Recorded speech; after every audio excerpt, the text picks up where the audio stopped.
Hello, everyone. Okay, we're actually having a guest restart his computer. He'll be back soon, but until then, this is episode 344 of the OotiniCast. This is the raw version of the episode with all the flubs and all the other bits left intact, and then it'll be cleaned up on the audio track for an audio podcast tomorrow. So yeah, so if you can see, we do have Magic Ace here as a first-time guest. Very excited, from the Council SWTOR, and Redna is also returning. He's also on the council, so very cool. We're gonna have two of the four, I guess, regular members. Is that right? Yes. It's usually four, right? Yeah, two of the four regular members of the council on today, and very excited about that. We'll be talking about SWTOR Unite as the Sarlacc Digest. But yeah, we'll have all kinds of good stuff to talk about before then. There's not a ton of news, but some news, some SWTOR and some Star Wars news. And of course, we've all got other stuff to talk to too. And Dr. SWTOR's new segment, this is only the second one, is going to be up as well. The Jedi Mind Trap. So that's going to be good too. Switch to OotiniCast. Oh, okay. Hang on a sec. Thank you. Let's see what I'm saying. Well, this is a good time to... I did not change my profile properly. Okay, here we go. Restarting.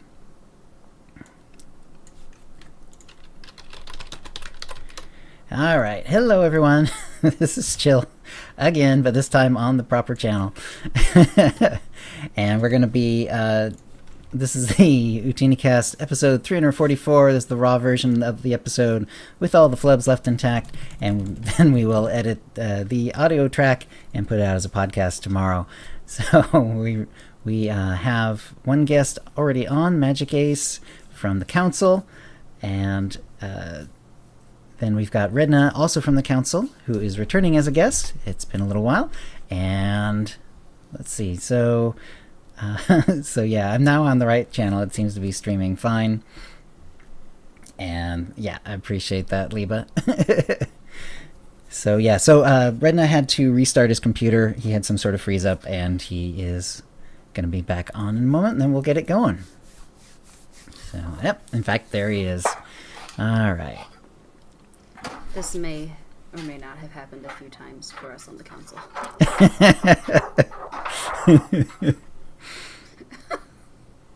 Oh no. There, I can hang this. Alrighty then. The video did not like the green screen with Hangouts. Ah. I figured. But I have a poster I can hang Okay. because he's awesome. We are. How come it's mirror imaged? That I couldn't tell you. That's so weird. Is it mirror imaged for you?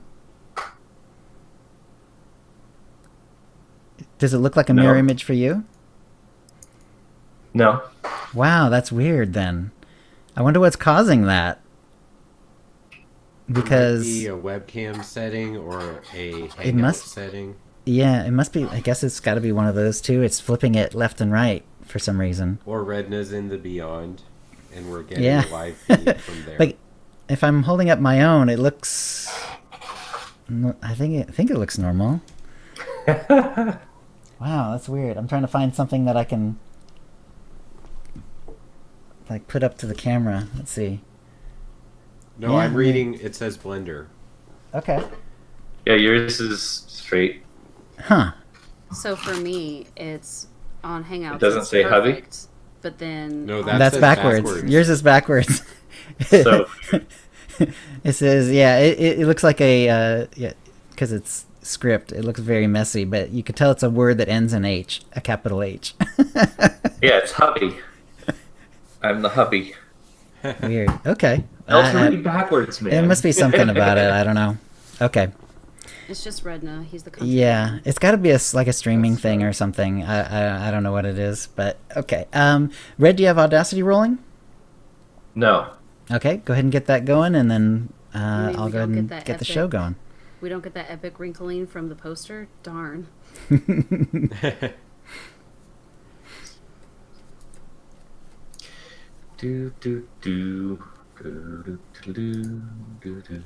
Yeah, I got a piano book to learn all the Zelda theme songs. So now, of course, they're permanently stuck in my head.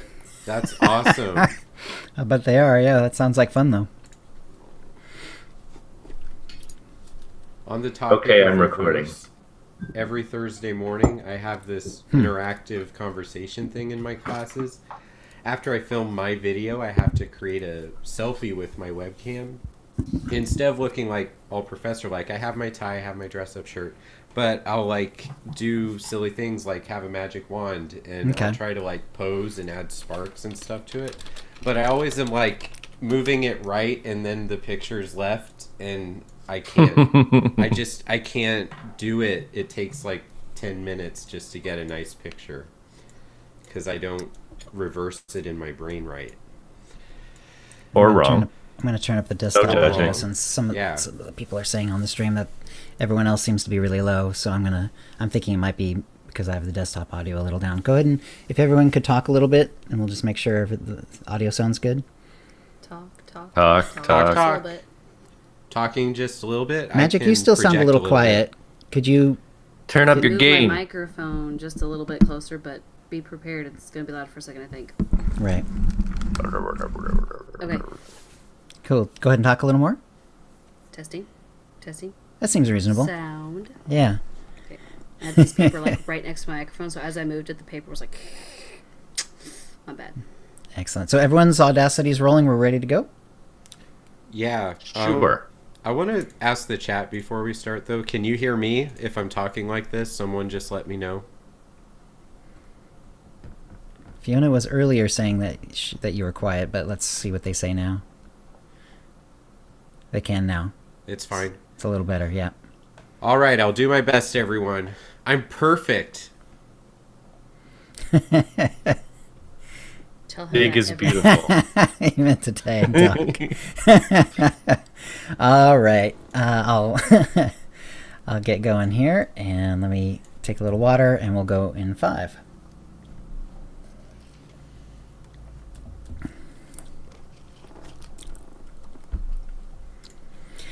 Hi, and welcome to the OotiniCast, the podcast that is getting out of hand. Now there are 2 of them.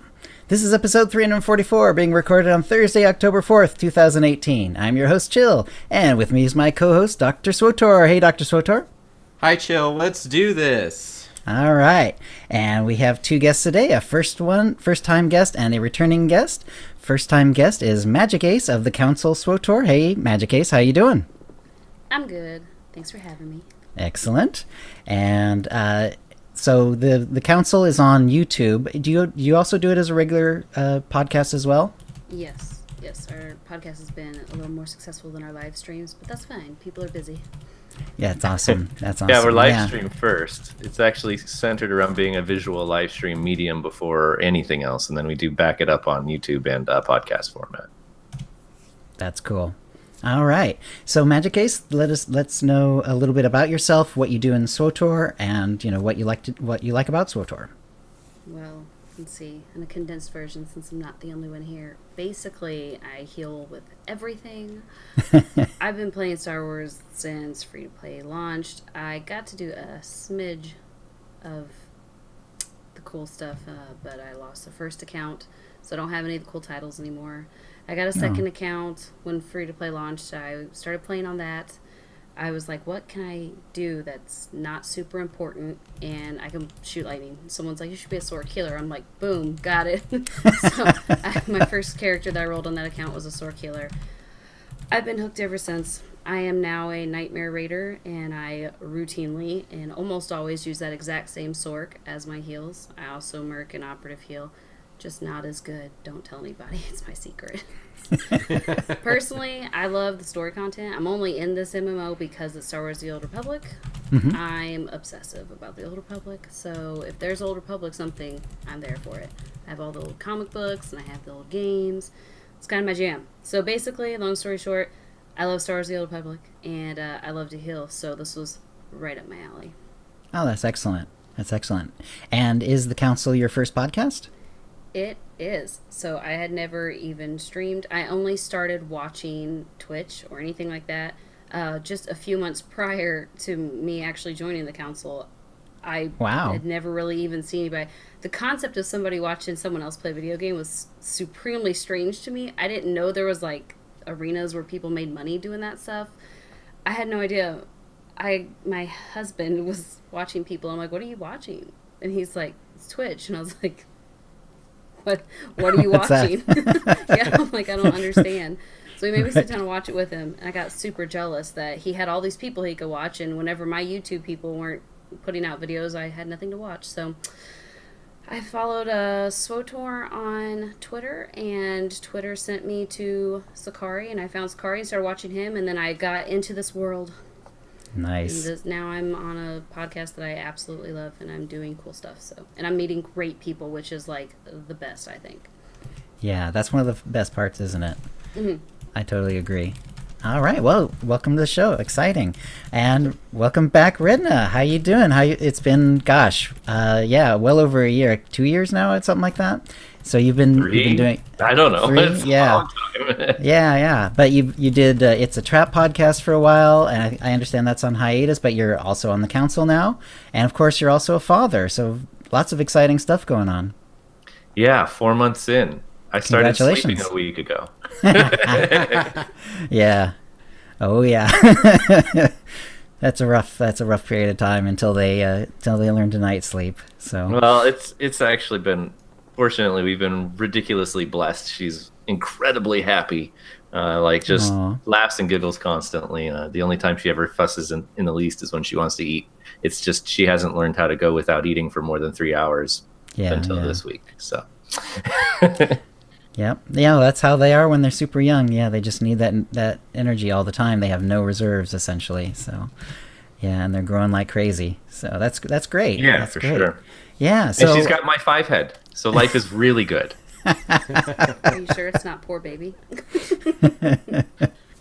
So how did you get involved with the council, and let us know how that's going? That was me and Sakari, and Sakari had come to me, and I was talking to him, and he wanted to do something that was like a truly visual first format. Nobody in the community was really doing it. Mm-hmm. He knew I'd been a part of the Republic on numerous occasions previously with Larry Everett, and he's got all of the mad design skills for video layouts and everything like that. So he's really the brains behind the production, and I just had a lot of connections and ideas, and I wanted to I like the idea of having a large cast. We talk about very narrow topics from week to week, because when you've got 4 people that we all want to make sure our opinions are expressed, Right. You can't talk about too much. But it works out really well, and between myself and Magic Ace and then Sakari and Elise, it's become a really, really enjoyable one where it's all centered around SWTOR, but sometimes we get a little bigger where we can talk about business impact or just conceptual ideas where it'll tie back into SWTOR directly always, but we aren't bound to what did you do in game this week, or what did the show, or what did the dev tracker say this week. It's not particularly news, it's definitely conversation, but it's the larger scope of SWTOR as well. So yeah, and love it. That's excellent. And when do you guys put the show out? Every Monday at 6 Pacific, 9 Eastern, 8 Central, because we have hosts in all 3 of those time zones. Nice. And that's when it goes live to YouTube? No, that's on Twitch. Twitch.com. Okay. Twitch.tv/. But it ends up on YouTube as well. Sakari and I are both in Central time zone, so we try to always put it out there in Central because we feel like majority should rule. Okay. And then, but then you are putting it out as a podcast, an audio podcast as well. Yes. And that always seems to post near about the same time as it posts to YouTube. The YouTube and podcast is not quite as regular. Like, you can guarantee you can log into Twitch at actually 5 minutes until 6 o'clock every Monday, and you'll be able to watch it live. But we're a little bit delayed on releasing the rest of our content just because I'm not doing the editing. Sakari is, but then I'm doing the posting for some of it. So depending on when it gets edited, as well as when I get around to posting it, there are delays baked in. Like, I just released the one that we recorded 4 weeks ago. and I'll be releasing another one tomorrow.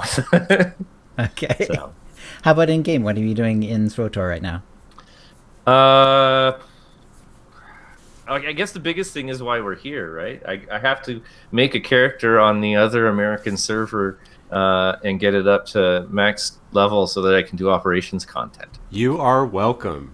But it'll be fun. I'm going to make I'm doing the warrior, and I'm going to finally do a dark side male, which I've never done before. Which, because I've not done a dark side male, I've also never romanced Jaisa, so I'll be able to finally get to do that. Yeah. Nice. It's like the one little nugget of SWTOR story that I've never actually played.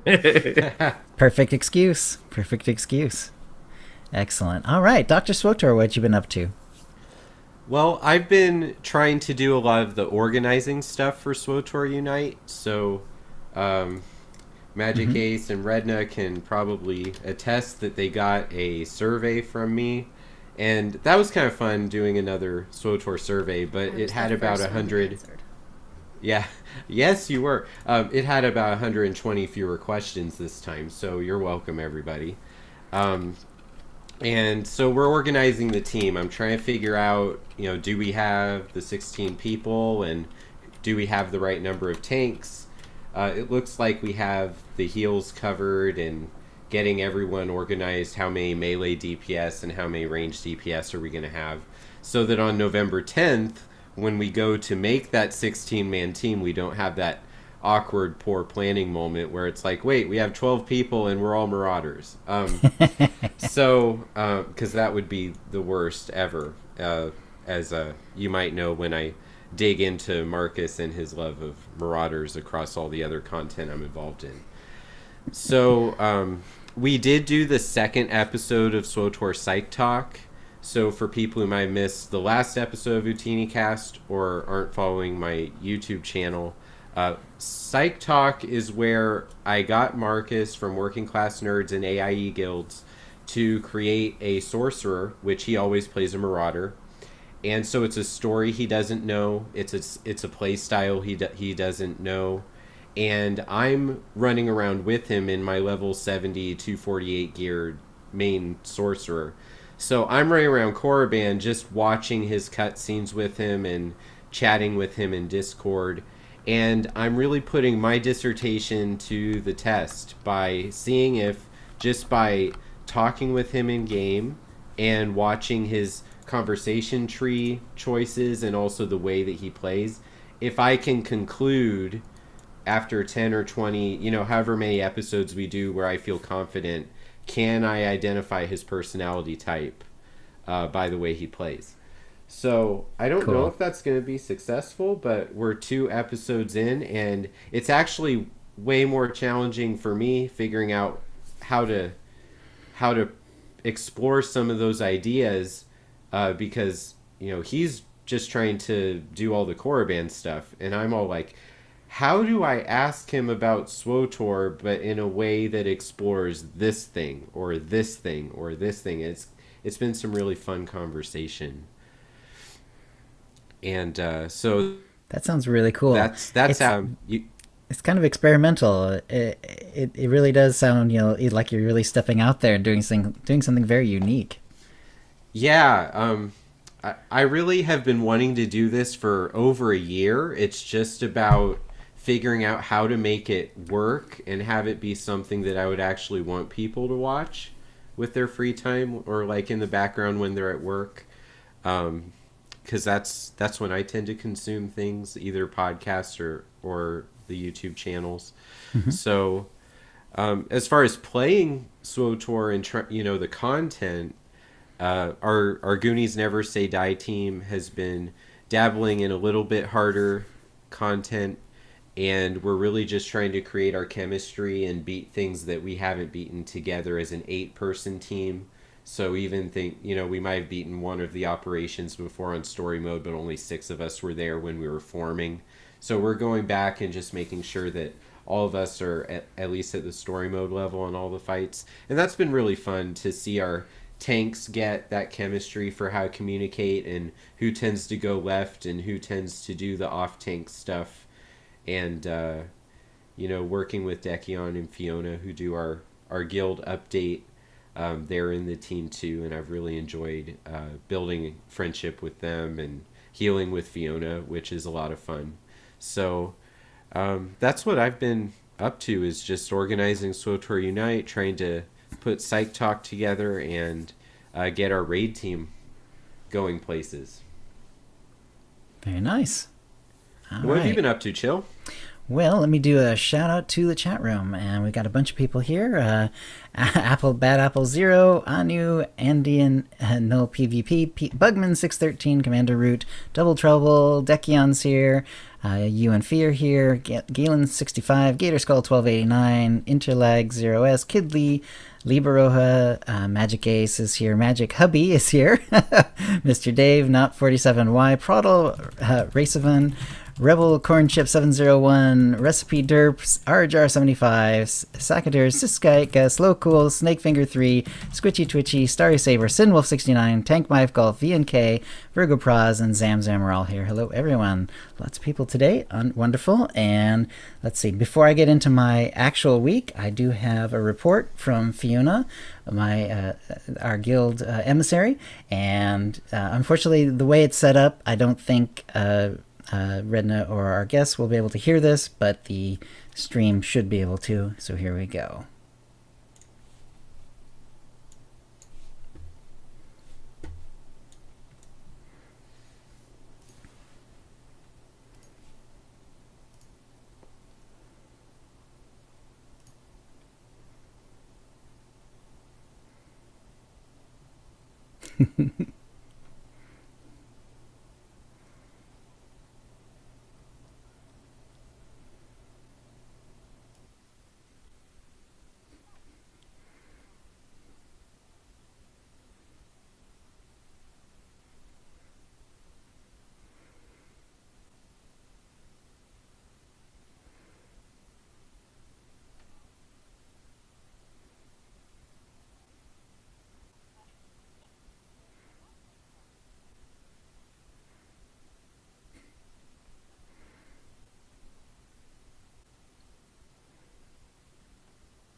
Wow.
All right. Thank you, Fee. Excellent. All right. Sounds like a lot of stuff going on and coming up, so that's all very exciting. As far as what I've been doing, I'm in sort of the same boat as Redna. I am leveling up and gearing up a SWTOR Unite character. I'm doing Agent, specifically DPS Agent, and I've got him all the way through class story, got him all the way through Ilum, Makeb, Prelude to Shadow of Revan, Rishi, Yavin 4, Ziost, and now I am on to Kotfi, and I got 3 chapters done yesterday. I got a couple more done today, so I think I'm up to, I guess that's through 5. I think it was just 2 chapters today, so yeah, through chapter 5. And I did ding legacy or level 70, so I'm actually getting gear now, so that's pretty cool. I'm also at legacy level 8, so now I have rocket boost for the first time, which is very exciting because holy cow, do you miss that if you are used to having it and don't have it, and all of a sudden I have it back. I even splurged and also bought the mount while moving forward ability. Yeah. So I have that as well. That also unlocks at legacy level 8. So very all of a sudden, you know, I thought I was flush with cash, and all of a sudden I'm down to like, you know, like 500,000 credits now. So yeah, it's a very expensive server too. Like everything on the GTN's really expensive, and like I looked today to see like what the CXP boosts were. There were none, basically. There was like 1 pack of 5 for 25 million credits. And so I'm not going to be getting them that way. I'm just going to have to earn them through the CXP boxes and then going to the fleet and grabbing them. But when I'm doing the Coffee Kotet chapters, they're not super efficient as far as, you know, CXP. So I guess I'm not too worried about not having the boost right now. But as soon as I can get any going, then I definitely will, and then I'll do like daily areas and, you know, other stuff that's much more CXP efficient. He like I said, he just dinged, so he's only like CXP level 5, something like that, super low. I've only had like one or two pieces of gear out of it. It's like really crazy. During the stream, I had when I was leveling through Belsavis, this was almost 2 weeks ago. There's a funny notice put out by Tellenroyd. Because he was all the different sites in Belsavis, or the different areas in Belsavis are called Security Ward, High Security, Mega Security Ward. So he was waiting for the Ultra Mega Gargantuan Security area. So, and it's really true. Like all of the areas do sort of like ramp up in that way, and it's like if there was one more, that would probably they'd have to call it. Also, thanks to Rimmernam for the gift of 25 million credits, which I did return because I am trying to do this sort of on my own, just to see what it's like to do no legacy on this server. Although by taking it so that I could return it, I did get the exorbitantly wealthy achievement that way. Great. So yeah, and then I earned a few million credits on my own, but then, like I said, I had to spend them all. So yeah. So and then I have a picture of him here. I do like this outfit. I bought a black and yellow dye, and it's different pieces that I've either unlocked account-wide using CC coins before. The helmet, which is kind of cool and distinctive, is actually you get it during the agent class storyline. So it's actually pretty readily available to an agent. I think there's also just a generic version out there as well, but I don't remember what it's called. And the rest of the pieces are just stuff that I like that was kind of easy, not overly fancy, but I like the chest piece as well. So anyway, so yeah, so I was feeling pretty squishy today, and I am wondering if that's because I just don't have all the datacrons on the server, so I'm missing out on on a bunch of mastery and a bunch of endurance as well. Also, of course, I don't have the presence, so my companions aren't doing as much for me as either. So lots to do. I'm thinking ahead. It's like, okay, I need to get geared up, but I should probably get at least all the mastery and endurance datacrons, maybe not the presence ones, and I don't need to go for Datacron Master, but I mean, if I don't do that at some point, that I'm leaving a lot of stats on the table. So, so lots and lots to do. What level, Redna? What level is your sorcerer? Or sorry, warrior. 1. Oh, hang on, you're super quiet. Sorry, level 1. Oh, okay, so you're just starting out. Okay. Yeah, I'm at level 1, and they it took some time because I had to recreate the character over and over and over again until I got the black die. Right? That's important. And, That's awesome. And also I had to get the exact name, which is going to be a big reveal. I haven't even told the other members of the operations group, but I figured out what my legacy was over there, and I've got an awesome name I'm really proud of. So that's funny. Oh, can't wait. Did you already have do you already have the outfit in mind, or like you must have the black die for a reason? I mean, other than just, Yeah, because I've one of my viewers on Twitch a while back actually bought me the whole Return of the Jedi Luke outfit, the closest skin in game, and you put the black die on it, and it just makes the whole thing pop, just like like on Endor when he's meeting Vader. Very cool. The tunic and the belt and everything, and I've actually even got the lightsaber that makes the right sound. The hilt is not correct, but the sound is. And let's be honest, can you ever see the hilt in the game unless you zoom in? No, unless they have those really gaudy like over the handles or those huge spikes or whatever. Right. And even then it's usually moving too fast. Exactly. You can see my assassin's double-bladed saber. It's pretty. Yeah. All right. Well, that'll bring us to the tip of the week. We do have 2 tips this week, and the first one, let's see, is from. Let's see. That was from last week. Let's see. This is from Jason, aka Reindeer86. Jill and Dr. SWTOR, in honor of the 2 times XP and hearing from another episode, remember one of the best power leveling methods, Imperial side at least. When you're able to reach either fleet and can do heroics, travel to Balmora during any XP increase event and go to general chat. You'll be able to find a bug hunting group almost any time in Imperial Balmora, where they have an ops group set up to hunt the champion level bugs in the heroic A Question of Motivation. Go there, and you'll be able to go from a low level to near 60 in 1 to 2 hours, depending on what additional boosts you have purchased or activated. Very nice. Okay, I didn't actually know about the bug hunt. That actually sounds kind of cool. Have you guys ever participated in that? Yeah, I have heard about this, and I remember being in the Allies chat on the Starforge and seeing people recruit for it around 7 in the morning Pacific time from time to time. I never realized they're actually hunting bugs. I thought they meant like a bug in SWTOR that miraculously gives crazy XP. Oh. It never. So reading this tip, my mind is blown that it is literally hunting bugs and getting the XP. This is a bug hunt, man, a bug hunt. So that's great. That's awesome. All right. Well, thank you, Jason. And the second tip is from La Chimba on the Sotil Shan server. Love the show. It's great to have a community and share the SWTOR love. Ever forget how many crew members you can deploy? In the crew skills window, a message will appear across from the text crew skills, saying something like max deployable 8 or however many your level allows. It's useful for avoiding the annoying red banner telling you to stop trying to send more crew members out.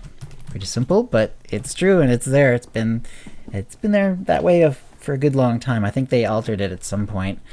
In some ways, I kind of wish that they just had it all the time and just told you how many, like 0 of 6, 1 of 6, 0 of 8 that you've sent out. But you do get used to looking for the max deployable. So thank you, Jason. Thank you, Lachimbo. By random allotment, the winner is Reindeer86. Congratulations, Reindeer86. You're the winner of a Tonfon or M83R Droid Pet Code, courtesy of BioWare, and a new OotiniCast provided Cartel Market Pack from the latest shipment.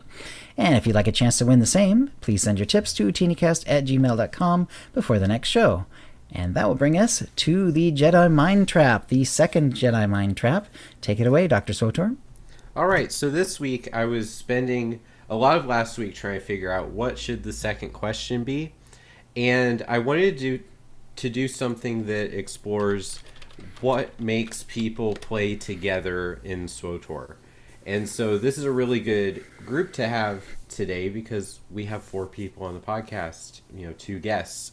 I want to just ask if I can put Magic Ace and Redna on the spot for a second. The question that I posed was, what makes you excited to group with someone more than the first time? So there is multiple choice, but we can leave it open for you since you can talk with me about it. So what kinds of things are you looking for in a person where you just happen into a group with them and you recognize their name and you've played with them before?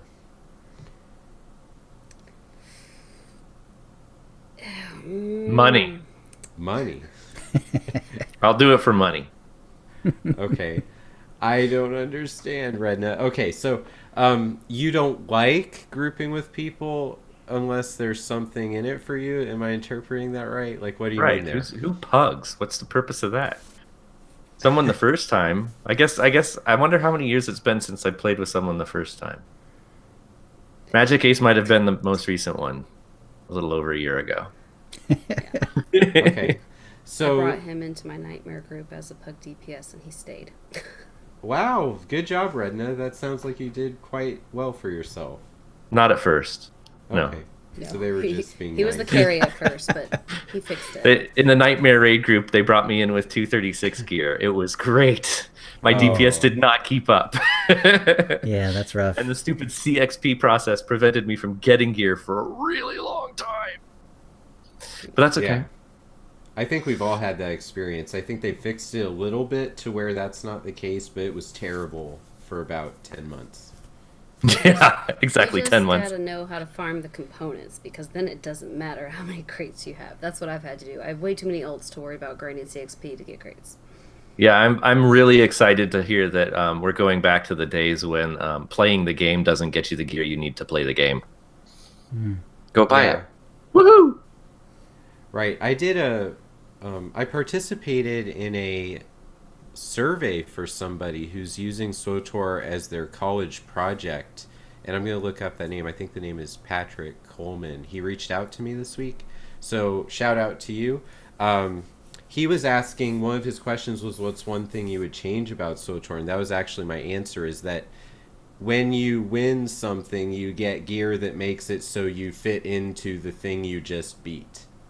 Right, so playing a bunch of PvP gets you PvP gear. Right. Doing a bunch of operations gets you gear to do the next more difficult aspect of operations. Yeah. Right. Right. Like motivate the engagement to be continuous in order to get better and participate more. Yeah. So I did get distracted, but I wanted to give a shout out to that college project. Well, I want to know what Magic Ace does, because she's got like a billion nightmare groups and she actually pugs and does stuff. I would say the only thing I'm ever going to do is make sure that if they know how to actually hold aggro, which most tanks don't, and if they don't stand in stupid, which most DPS do, then I might consider it. Okay, so you need to be sure that this group is going to work. And no, I need to make sure they're not stupid. It's that simple. He doesn't care if they don't work. He just doesn't want stupid. Exactly. Okay. I can deal with not working, because if they're smart, you can work around that, or you can learn, you can improve. Being teachable is a big deal. Or like the unicorn that you look for in any like group content situation is the individual that can actually on the fly in the midst of the poll correct. Fix and then still take down, right? So like somebody's going, and then it turns out there's this one mechanic that they're completely neglecting, or they're not seeing the red text popping on the screen or whatever. It's like, hey, listen, I need you to step to the left, and they just move and continue doing what they're doing. Like, that's brilliant. That's great. Hey, you need to grab aggro because and you see the other tank, because the one tank is slow, throws a taunt at it, grabs the aggro, keeps things going. Like, being able to actually dynamically respond to situations and improve, that is the golden goose that, I haven't seen for a while. Right, great. That was really good insight, Redna, and I do want to hear what Magic Ace has to say too. So Magic Ace, you typed something in the chat that I think is really great. So if you could start there and help us know what makes you feel positively about grouping up with someone. Well, I pug all the time for 3 reasons. 1, because you make connections and you meet people who eventually do know their stuff. If you don't get connections, it's hard to get into a group that successfully can down content. And since I am an achievement junkie and I am all about getting all the content down, I can't do it by myself. It's group content. So I bug all the time because I want to find the people who know how to play. And if you find people that don't know how to play, either teach them how and don't be a complainer, or just leave and don't deal with them.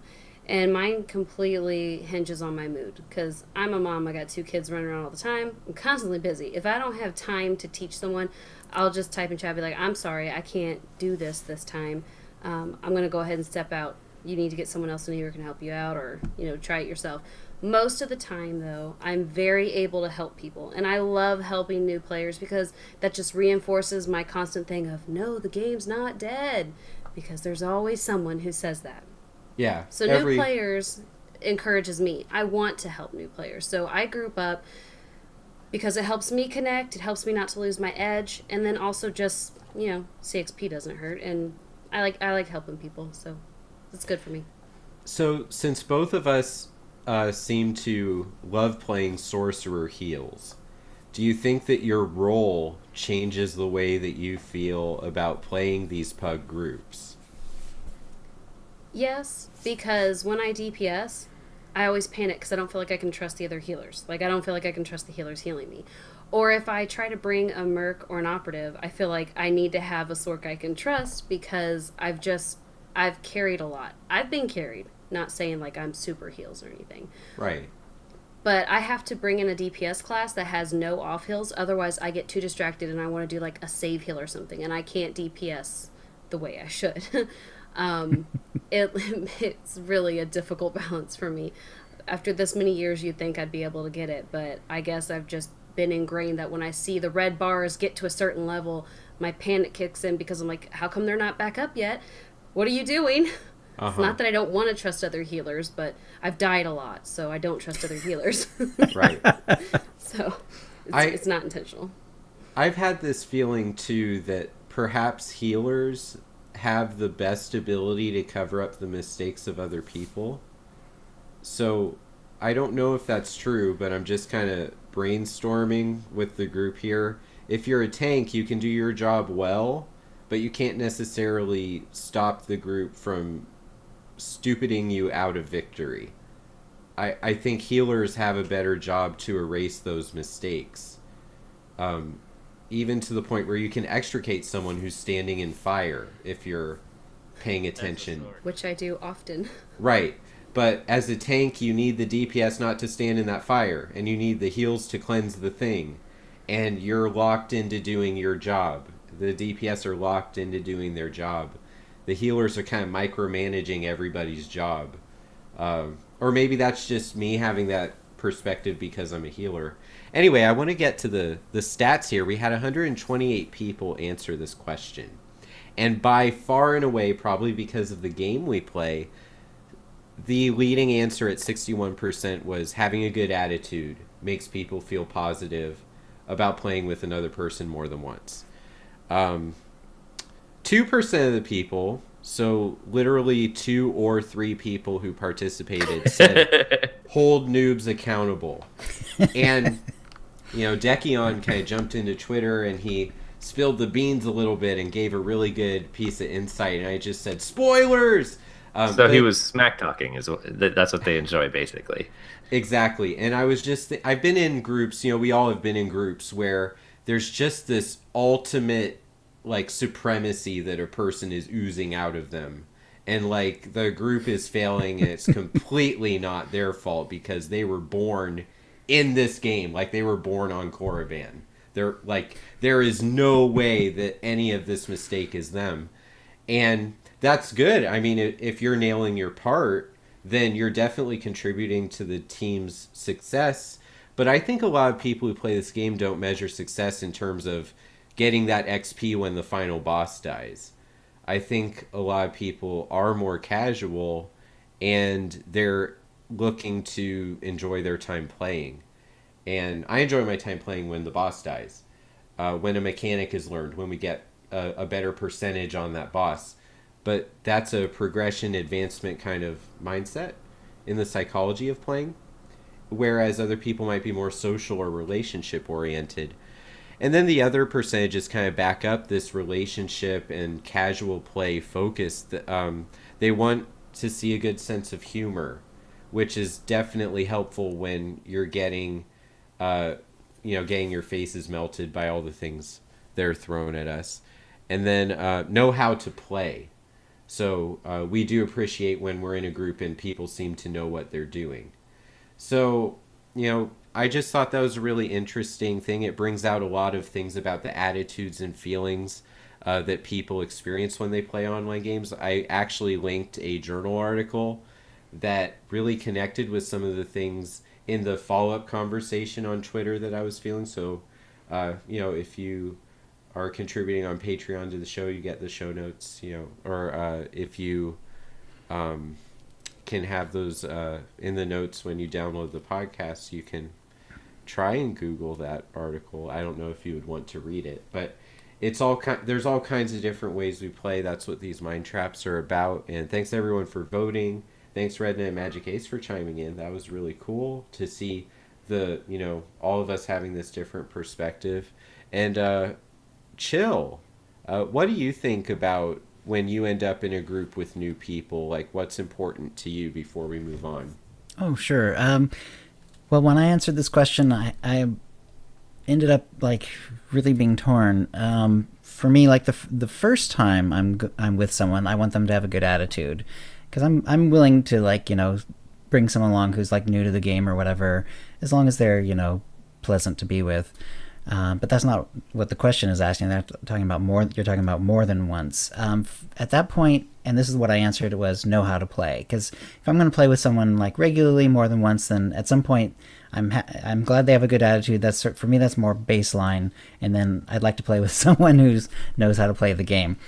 Now, if we're talking about long term, then I would probably actually go then on to good sense of humor, or just being pleasant to be around in some way.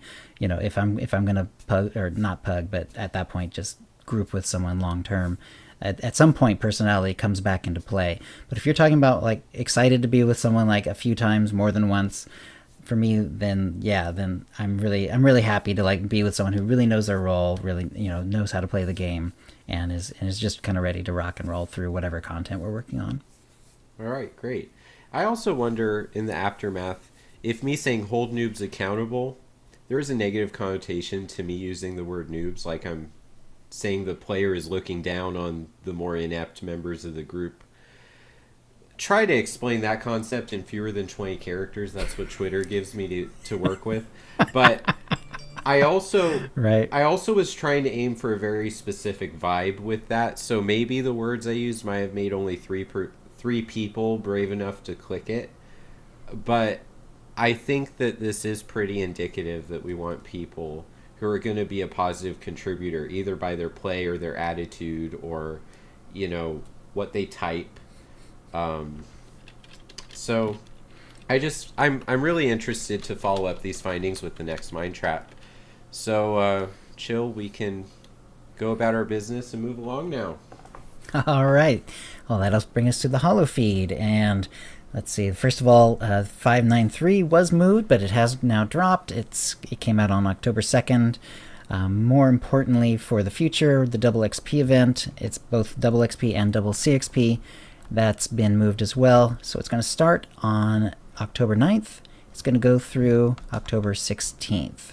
So that is going to be coming up, and I'm going to be definitely taking advantage of that in a big way. I'm hoping to get as many chapters of Kotfi Kotet done as possible. If possible, I'll try to get them all done. But I don't know if I can, because that's not many days away from where we are right now. If I need to, I will actually set the story aside for a little bit and do just a week of more efficient CXP grinding, daily areas and maybe flashpoints, maybe whatever. But I'm definitely going to have to take advantage of that in order to get this character geared up for SWTOR Unite, which we're going to talk about a little bit later in the Starlight Digest. The highlights of Game 593 include Vanden Hutball, so there is a new Hutball map. Let's see, has anyone been able to I've been grinding. I haven't done any PvP to speak of. I think I did 2 matches just because, when you're leveling, the very first PvP mission is actually pretty efficient. So I actually did that, but other than that, I haven't done any PvP. So I haven't seen the new Hutball map. I'm looking forward to it at some point. Have you guys had a chance to play any Hutball? Yes. And have you got the new map? Yes. What do you think of it? I'm still not a fan. I played at PTS. I actually enjoy Hutball only on specific characters, and I made a specific character for that. I personally don't like it, but I mean, I know a lot of people that hate all Hutball, so it's not really that big of a deal. I personally will still PvP, and if I get it, I'm not just going to rage quit out. I'll just suffer through, get it, and move on to the next one. Okay. Very cool. But I do think the design is great. I think the design was really nice. It's just not my cup of tea. Okay, cool. Yeah, and right, of course it's on Vanden, so that's based on the chapter from Kapfi Kotet where you get Galt and Vet back, and you do the big heist of all the Eternal Fleet loot. So pretty, or the Eternal Empire loot, really. So I love all Hutballs. It's awesome.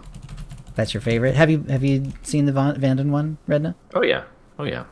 What It's do you nice they think about definitely cleaned up some of the problems on the PTS. Oh, good. But yeah, no, I love it. It's a hell of a lot of fun.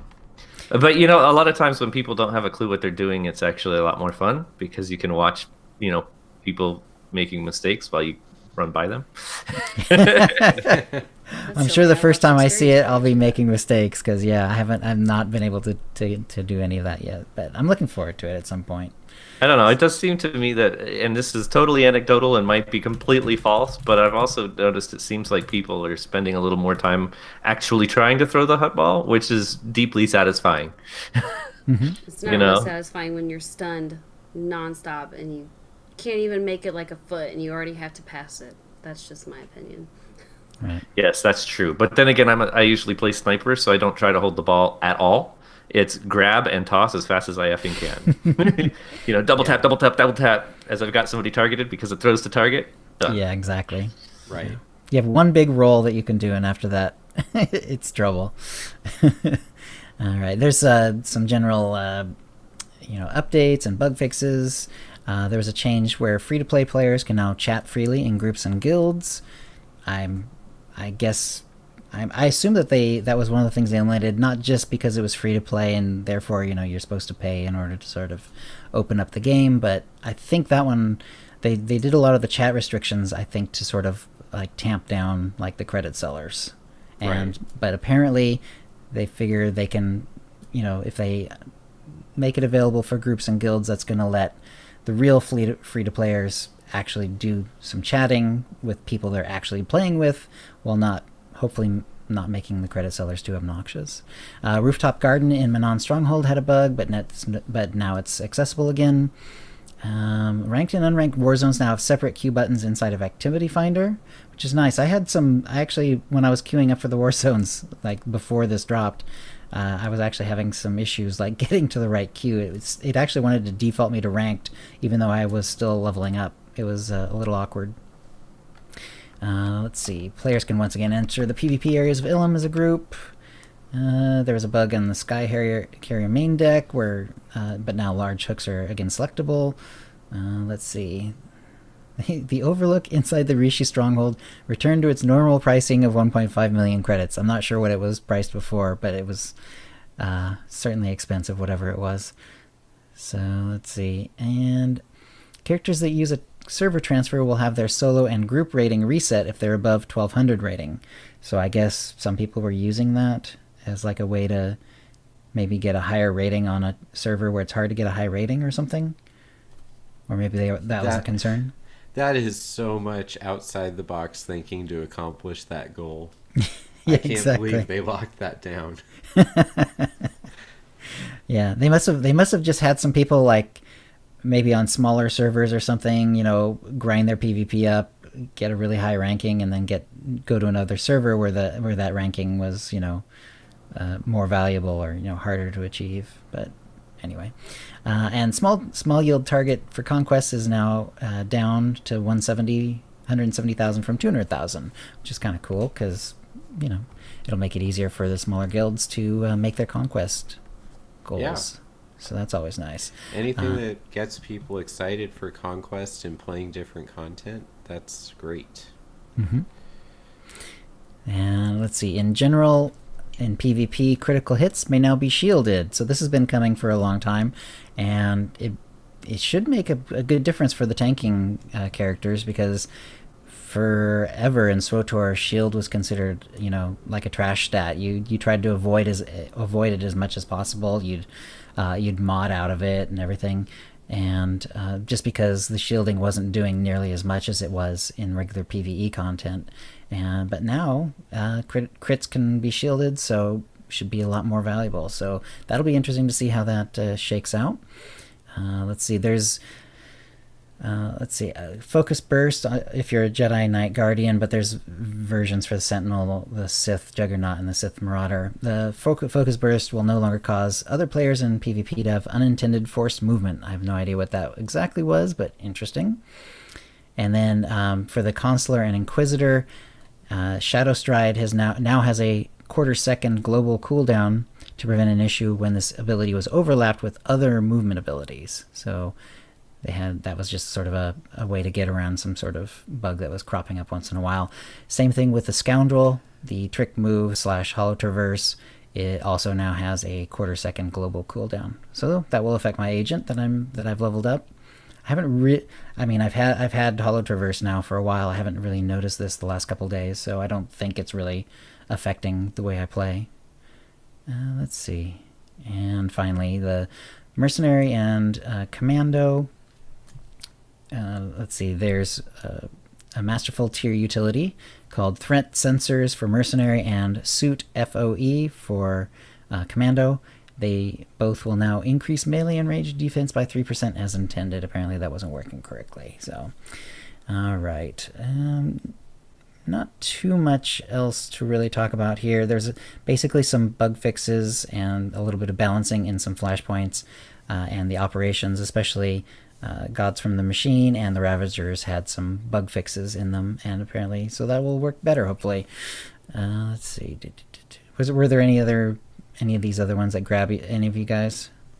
Well, the only thing I'm interested in, because it affects SWTOR Unite, is what are they going to give us to work with in Gods from the Machine? I just want to make sure those bosses work the way they're supposed to, because I don't want to look silly on November 10th.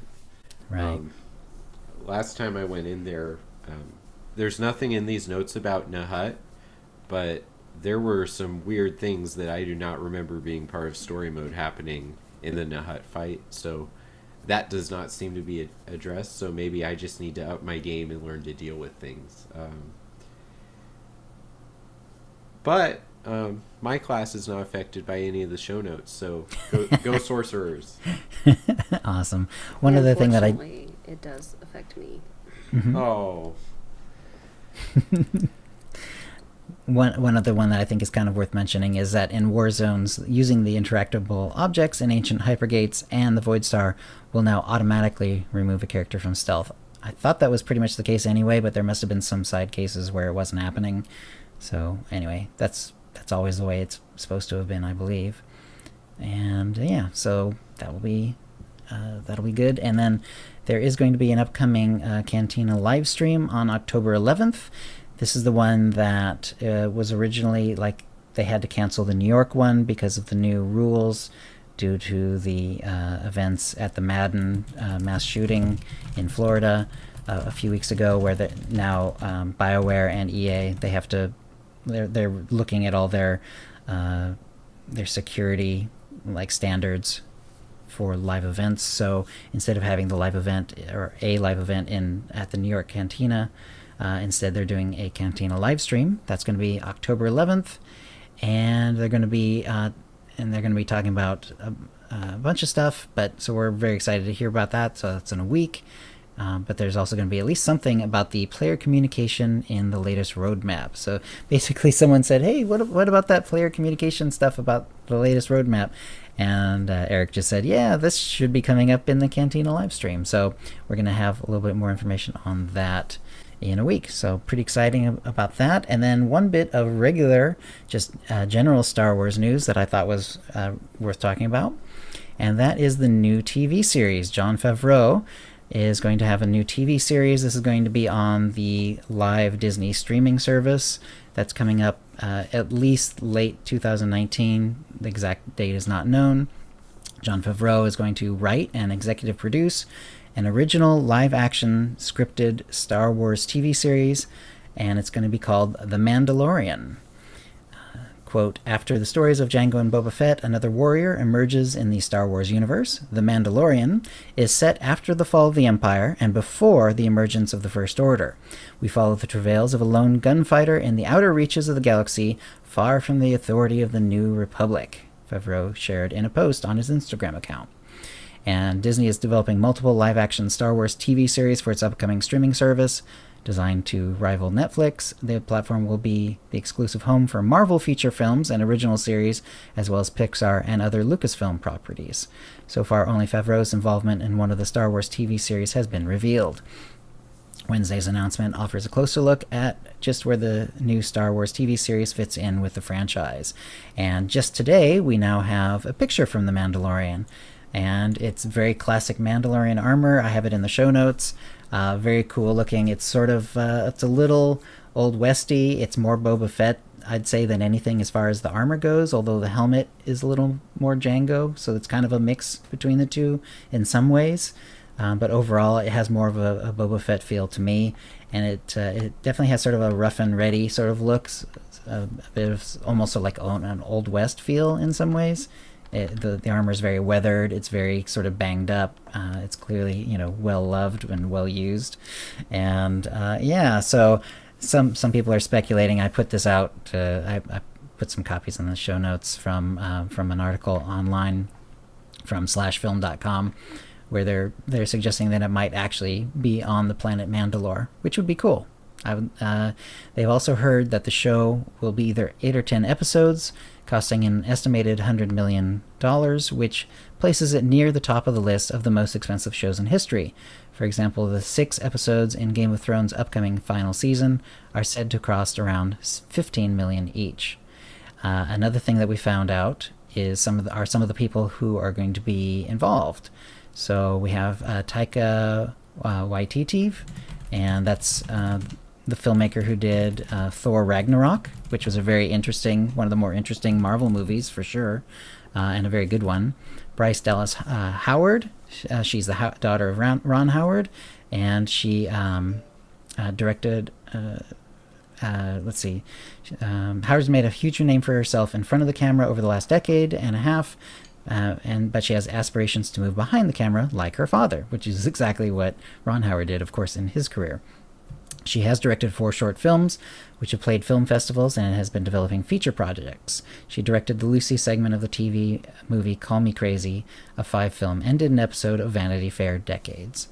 The third one, Deborah Chow, her 2010 feature directorial debut, The High Cost of Living, won the Best Canadian First Feature Film at the Toronto International Film Festival, and she's directed a lot of television, including Iron Fist, Fear the Walking Dead, Jessica Jones, Lost in Space, Snowfall, Better Call Saul, and The Man in the High Castle. Her episode of Better Call Saul, titled Something Stupid, premiered a couple of weeks back and was very good, according to this article.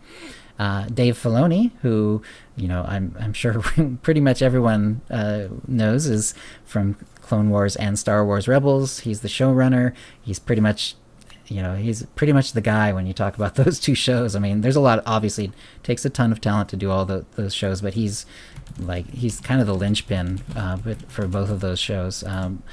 Yeah, so very exciting to see that he's going to be involved in this as well. And finally, Rick Famuyiwa. I don't know how to pronounce some of these names. I'm sorry. and he did a movie that was in the Sundance Film Festival called Dope.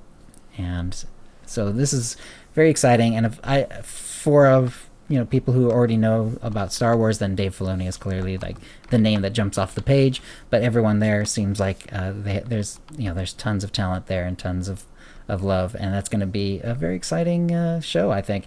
So what do you guys think about The Mandalorian? Let's see, Redna, let's start with you this time.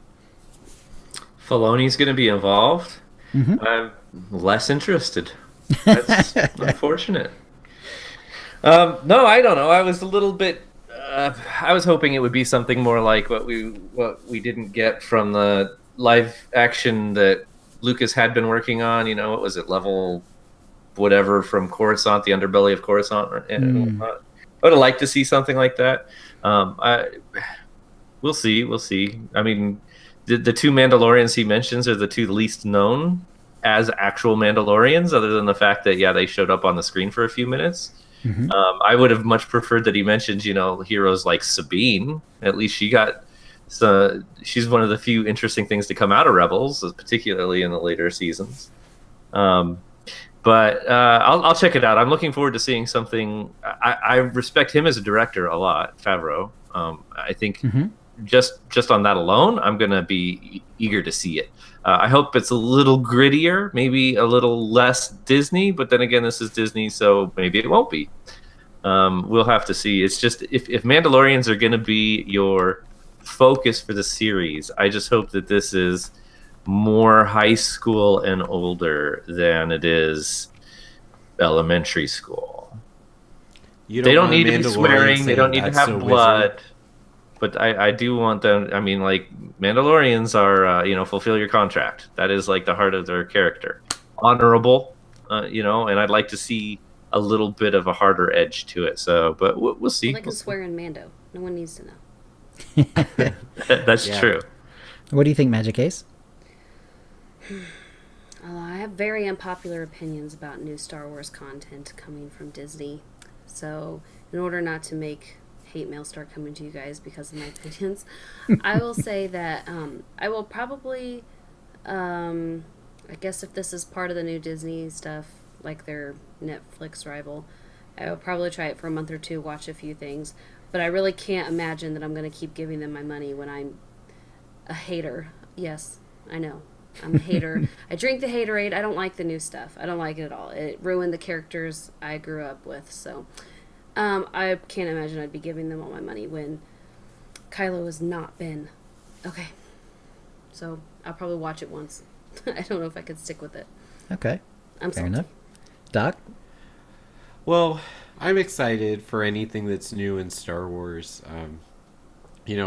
Star Wars is something I try to integrate into everything about me, and sometimes you get a part of the story and you're like, wow, that's not what I was expecting, and then I will just go into like psychological hibernation until I can come back into the world with that new idea integrated into what Star Wars is for me. I think it's really cool to see the Mandalorian in that image. He's got the dark brown, light brown dye module to go into the SWTOR kind of thought process, but like in Boba Fett's armor, and he's got like a wooden looking blaster on his back. So that tells me that we're going to see a vibe we haven't seen before, but the idea of what Mandalorians are coming from the Clone Wars is not what we thought it was in 1991, like during those dark times where the expanded universe kept Star Wars alive and Boba Fett really became from my perspective, like we have this idea that Mandalorians are one thing, and that's like a sect in a very noble and demilitarized culture that we found out in the Clone Wars. So it can be very interesting what that society or what this particular Mandalorian became years after Return of the Jedi. There's no order. You just blew up the entire thing that was the semblance of organized government, even though it was oppressive. Like the New Republic cannot have everything together minutes after the Death Star blows up. There's no way. So that is a galaxy in chaos, and I'm excited to see a character experience it. And I think that people with a lot of talent are going to be drawn to this. I don't know how much freedom they're going to have to maximize on their abilities. Anytime you get into these Disney properties, whether it's Marvel or Star Wars, I'm sure a lot of your creative ideas are thrown out the window because it has to serve an overall arc.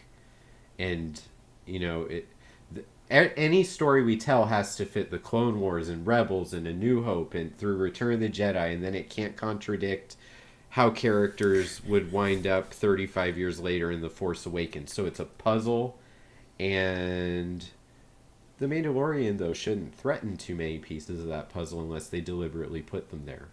Right.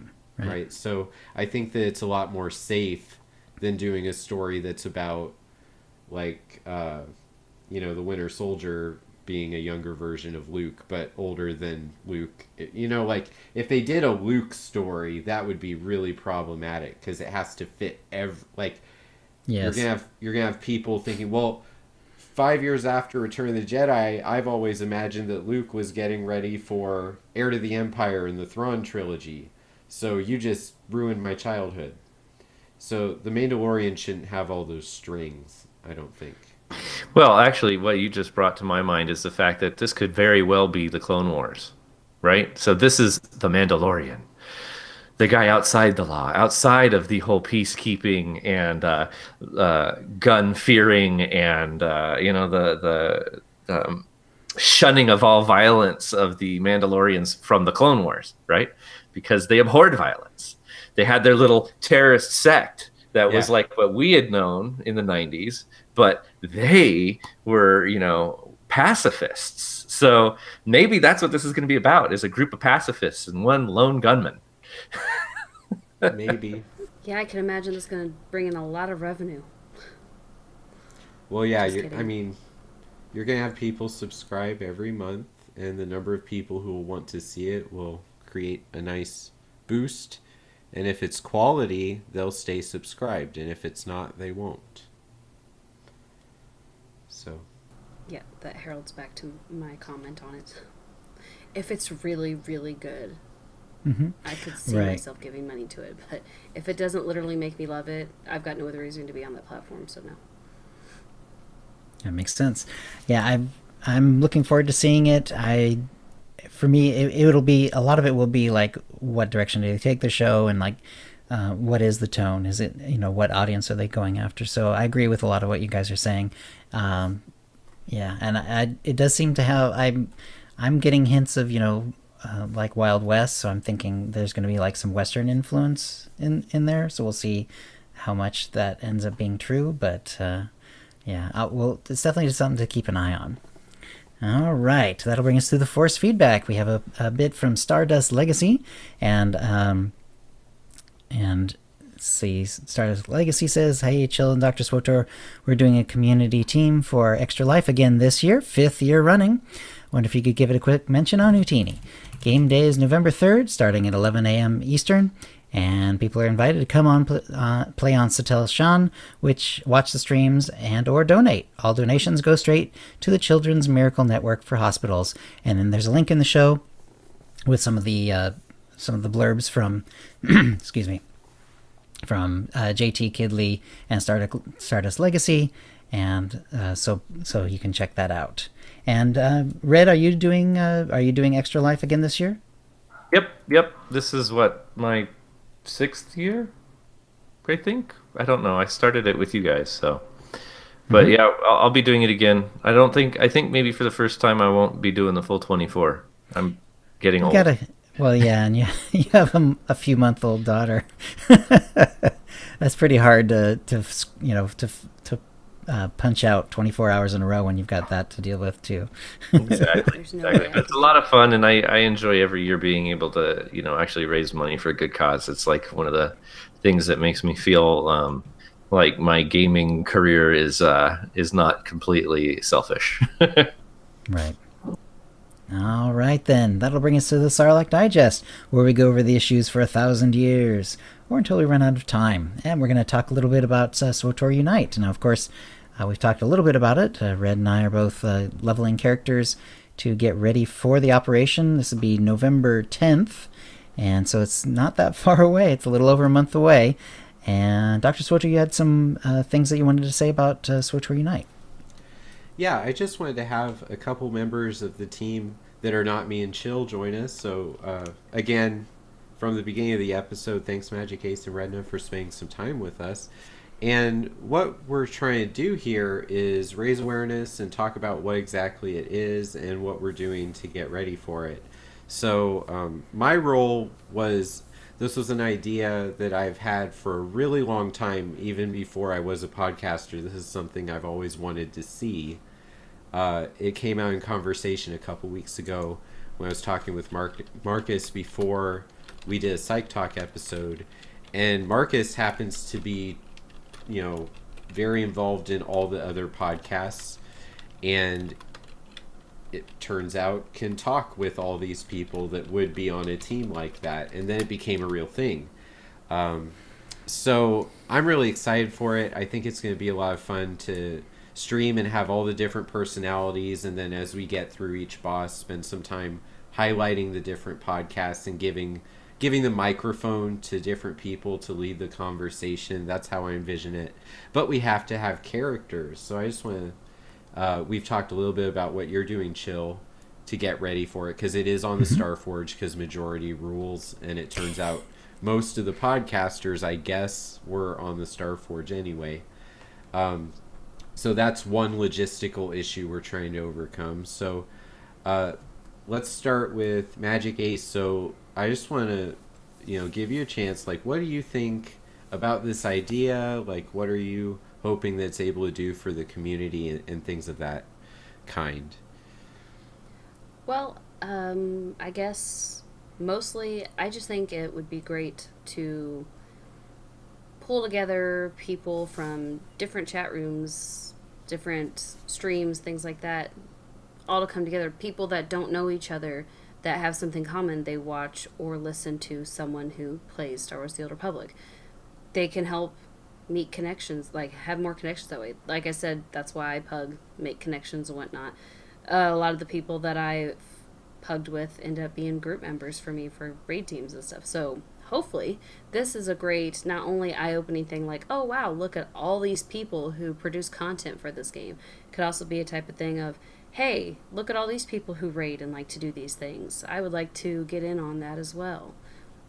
I personally like it. And it gives me a great excuse to be back on Starforge, because I haven't been there since, well, my tunes got 230 gear and I swapped to Harbinger. So it's nice to play those characters again. I've missed them. My main Merc Healer that's almost Valor rank 100 is on that server. So I'm also using it as an excuse to enjoy characters I haven't played in ages.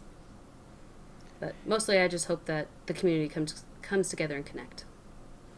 Yeah, I think that's one of the real benefits is we do have different people that tune in for our stuff, and that's really great. It creates an audience, it creates viewership. But if we can get people who are generally interested in SWTOR Council, generally interested in watching OotiniCast live, and then get the bad feeling people, and I don't want to risk missing anyone. So like we have reached out to all the major podcasts that are still operating and seeing what the interest is. So I guess that brings, so Redna, I want to hear from you. Like, what do you think, this can open up? Like, what's your interest in being involved, if there is any, and where do you think this can show the community that it can go?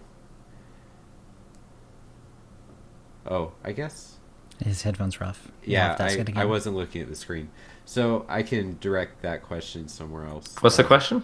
Oh yeah, I was just asking, so this is designed to get the community to sort of have something to watch, have access to seeing the operation, and have all our personalities come together. So what kinds of events do you think the community would be interested after this one? Like, what's your interest in being involved with I want to see everybody do some massive PvP, especially since we know we've got this guild, competition PvP feature that's supposed to be incoming. I'd like to see it taking advantage of that and put a bunch of people that are just not accustomed to it into an environment where they actually have to compete against one another. I think that would be really cool.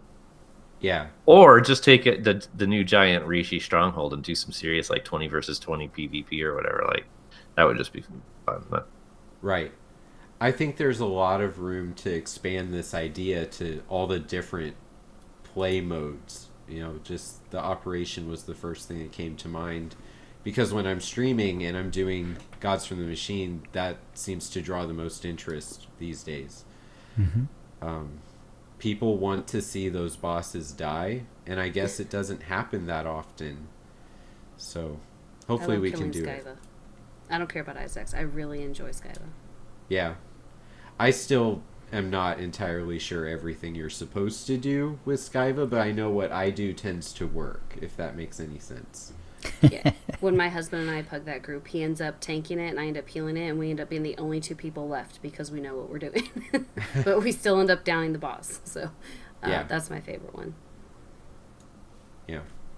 So, yeah, I guess the whole logistical thing of getting everyone on the servers with a tune that can run that op and having some kind of chemistry is going to be the big hurdle.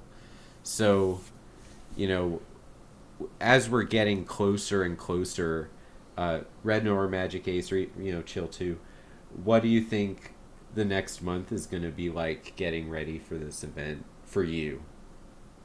Well, for me, it's gonna be a rush because I mean, I'm sure certainly for Red as well. Especially since he's starting at level 1 now. But I don't know. I feel the pressure because like, you know, if I'm doing operations, I definitely want to min max and it's just a question of how far can I get because I'm, you know, when am I going to make time to get the rest of the datacrons that I wasn't able to just grab on the way up, and you know, and how far up can I gear up with just the one character and so on. So it's gonna be a rush, but it's kind of been fun too, and I haven't had, you know, my legacy's on every server, so datacrons have all been transferred. yeah. Well, you can do it that way.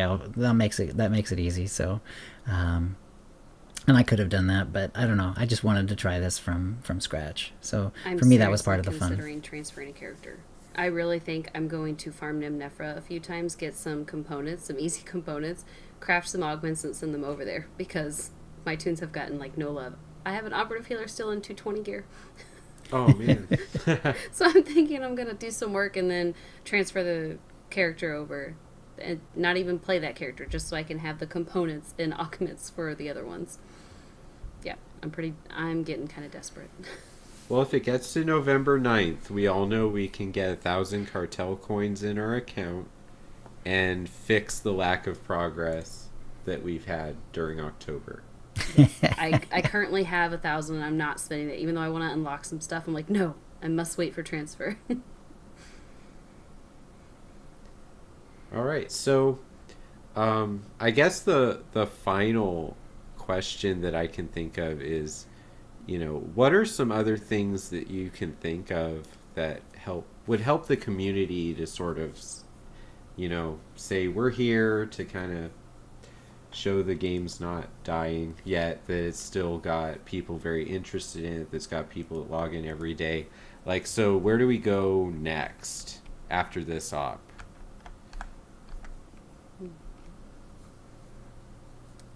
Maybe we That's could take an on abstract question. hard mode Brontes. No, I'm just kidding. Hard mode Brontes. Well, The one thing I've always wanted to see is some sort of actually faction-specific operation, even if it's a perfect mirror of one another. Something similar to with what they did in Forged Alliances, like on Tython and whatever the Imperial one is, where basically you can have the same setting, but especially since we know the opportunity exists now, because we know at least that the story is supposed to be carrying into full-out conflict between the Republic and the Empire again. So first, I guess they're going to restore the Republic, then they're going to restore the Empire, and then they're going to go into war again.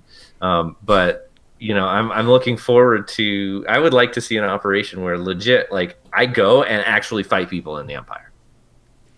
If I'm a pub lover, and you know, I go and fight people in the Republic if I'm a dirty imp. Like, that's what I'd like to see. You know, I'd prefer that it actually not be overly force mystic. You know, we've had way too much heavy fantasy elements in our operations generally, not universally, but generally. So that's kind of the direction I'd like to see, is a truly unique operation that is absent the heavy force usage. And is also different, even at least visually different, Empire versus Republic. Yeah, I think that there is room to do that. If they wanted more operations in the game right now, what are there, 11? Or is it 10? You know, there's room to reskin certain things and use assets that are already available, mechanics that are already available. what? They never do that. Well, I think that it would be really nice to have an operation where you get your 8 or 16-man group and attack the Empire on, their Sith class destroyer, getting to that final boss room and fight some big walker thing that's impossible. And then there's the Republic version of, fight your way to their hangar and fight. That's I like the idea, Redna, that it's the same operation but different, different visual, but it's essentially the same fights. Right. Kind of like the attack on Korriban and the attack on Tython flashpoints. Yeah, there's so many things they do in flashpoints that they don't do in operations, and that's always puzzled me. So, yeah. So, anything else come to mind? Anyway, I hope everyone that's on our stream right now and listen to the podcast will take some time to tune in and join us on the 10th of November, so they can, I'm really hoping this is something the community can see and enjoy, listen to, remember. I'm really excited to get all the personalities onto one stream. Yeah, I think that's gonna be good. Until it explodes. It might be a massive train wreck. We did invite Chuck and Brian, so. And that'll be fun to watch too. Yeah. Either way, fun to watch. Fired. Yeah. No, they'll appreciate those shots. As long as you give them shots of something else. No, Chuck can't have that right now. He's got his diet going. Good for him. Yeah. 125 really pounds. He's been rocking it. Yeah. Yeah. Nice. So that's been one thing I'm really enjoying, is getting to become, connect the pieces and talk to people that I've been listening to for years. I'm the newest person to this podcast thing, I think, out of the whole group. So it's been a really cool couple weeks. Woohoo. All right. Excellent. That's a show. If you'd like to play with us in the Utini Knights Guild on the Republic side of the Sealshawn server, or in our Guild on the Empire side, do a /cjoin Utini to join the Utini channel. Then let us know you're a fan of the show. You can email questions and comments about the show to utinicast@gmail.com. Follow us on Twitter using @utinicast. You can find contact details for all of us on our website, utinicast.com, which includes how to subscribe to us using iTunes, Stitcher, and the rest. We record the show live bi-weekly on Thursdays at 6 p.m. Pacific. Go to utinicast.com/live to find out how to join in. Our theme song is Doomsday by Jean-Paul Zogby. And thank you to the chat room, and thank you Magic Ace and Redna. Thank you. Yeah, thanks everyone. And we'll see you next week. All right, everyone, just keep their Audacity rolling. Thanks for watching, everyone. It's possible that we'll end up doing a show next Thursday. Well, Redna and Dr SWTOR, we'll have to talk about the upcoming live stream that they're doing. Sure. Whether we want to do a show right after that or not, but we'll think about that. So it'll either be right after the live stream next week, or it'll be at the usual time in 2 weeks. So we'll go from there, and have a good one. All right, stopping the stream and stopping the broadcast. The hangout will continue.